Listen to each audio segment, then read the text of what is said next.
দিতে হবে।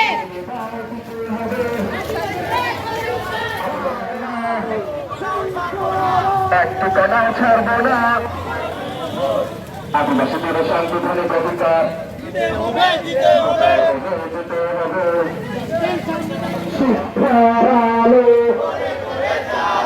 ঘরে ঘরে চালো, টিএমএসের আলো।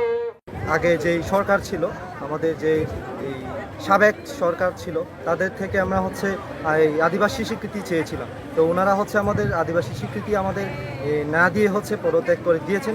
তো আমরা চাচ্ছি বর্তমানে যে এই অন্তর্বর্তীকালী যে সরকার আসছেন, ওনারা হচ্ছে আমাদের আদিবাসীদের স্বীকৃতি প্রদান করে। আমরা আদিবাসী হিসেবে স্বীকৃতি চাই বাংলাদেশে। আন্তর্জাতিক আদিবাসী দিবস উপলক্ষে আমরা চাই জাতিসংঘ আমাদেরকে যে স্বীকৃতি দেওয়া হয়েছিল, সেই স্বীকৃতিটা আমরা যেন পরিপূর্ণভাবে পাই এবং আমরা যেন পার্বত্য চট্টগ্রামের দাবি দাওয়াগুলো পূর্ণ করতে পারি।